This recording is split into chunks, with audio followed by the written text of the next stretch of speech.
Fala galera, beleza?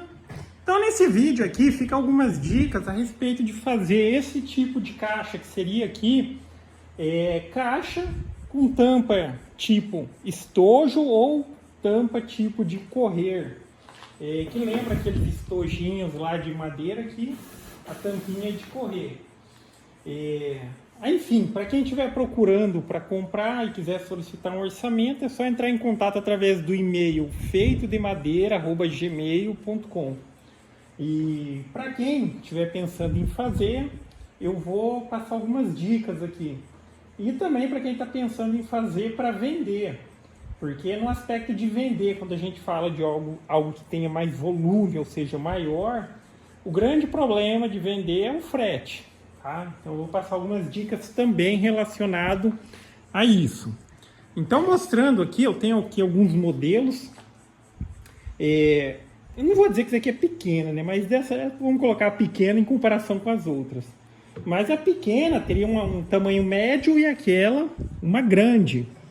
Essas caixas aqui, elas utilizam uma combinação de materiais, MDF de 3 milímetros e 6 milímetros.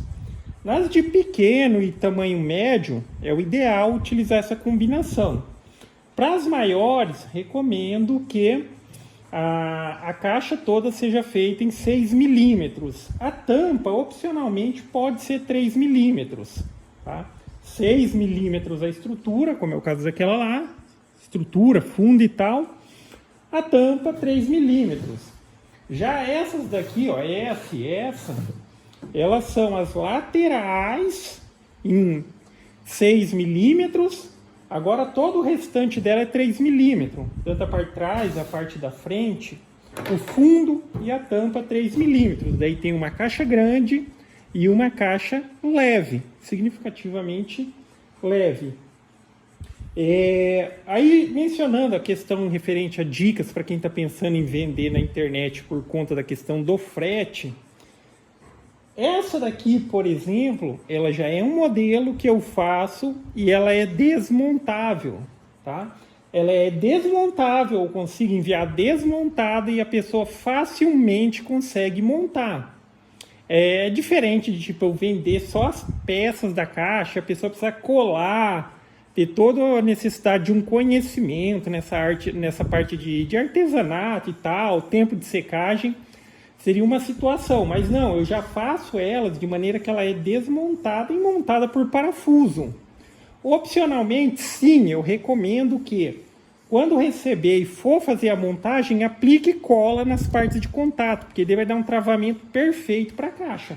Só que do jeito que ela está aqui, ó, simplesmente com parafuso. O fundo também, ó, parafusinho e tal, ela já é perfeitamente utilizável, mas quer melhorar a resistência dela, aí aplica cola.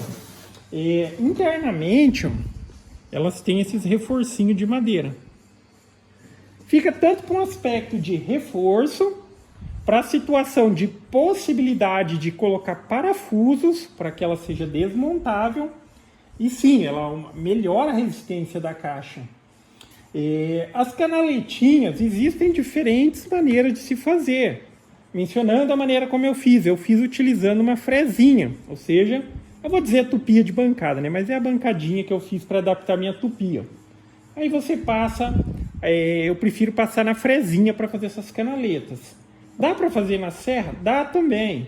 A questão da serra é que a serra, a maioria dos discos mais normal, vamos dizer assim, óbvio que tem outras espessuras, eles têm 3 milímetros. Então se você só der um passe e tentar encaixar um MDF 3 milímetros, não vai correr legal. Então você tem que fazer o processo em 2 etapas. Se tiver várias peças, eu ajusto, dou o primeiro passe, desloco mais um meio milímetro, ou 1 milímetro, se quiser deixar com um pouquinho de folga, e dou o segundo passe para abrir um pouquinho mais a canaleta. Dá também tranquilamente. Agora a fresa, a questão é que eu faço em uma passada única. Eu acho mais prático.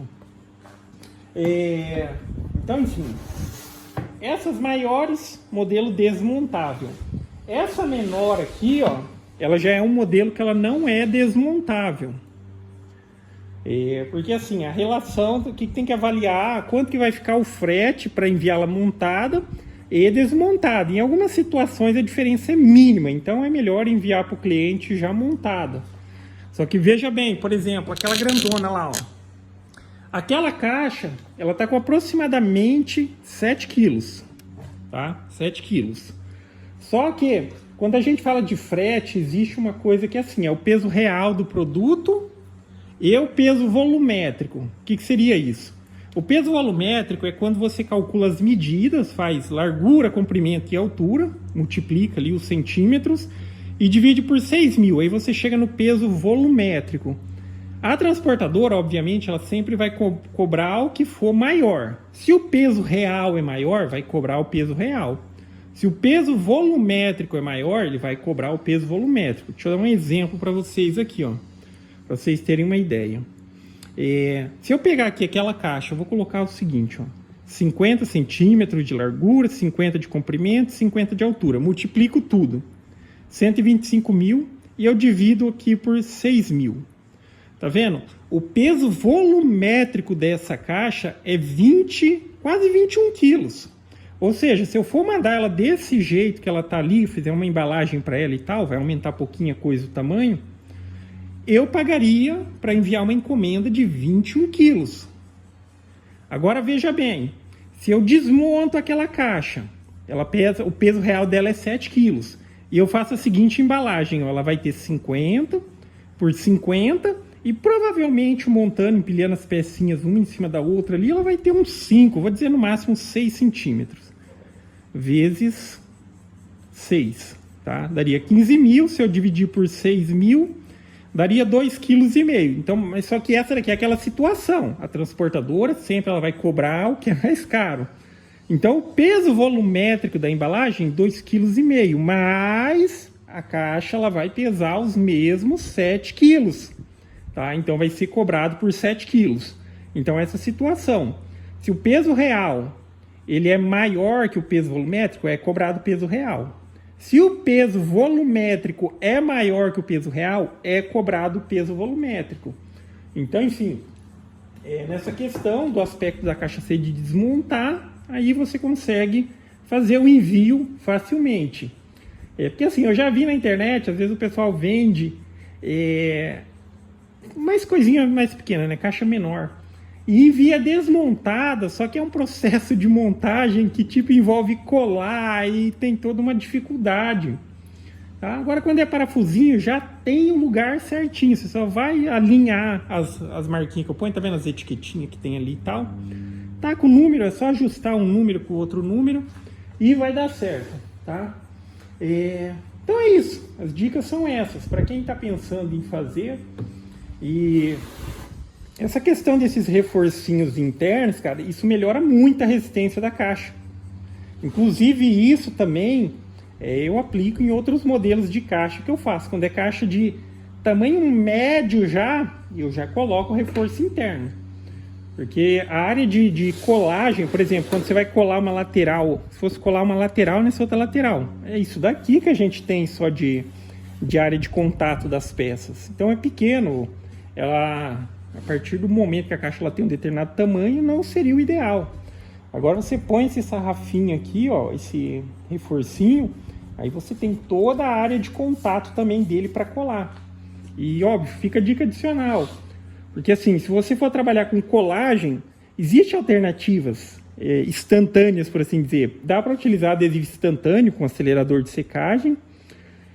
Se você quiser utilizar cola normal e ainda assim agilizar muito o processo, eu recomendo que você tenha um pinador.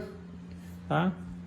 Essas caixinhas aqui, por exemplo, vendo que tem um pininho ali. Então eu passo, aplico a cola e utilizo o pinador para já travar ela no seu devido lugar ali. Daí não tem necessidade de ficar prensando, colocando grampo, essas coisas. Ok? Mas é isso.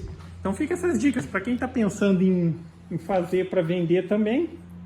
E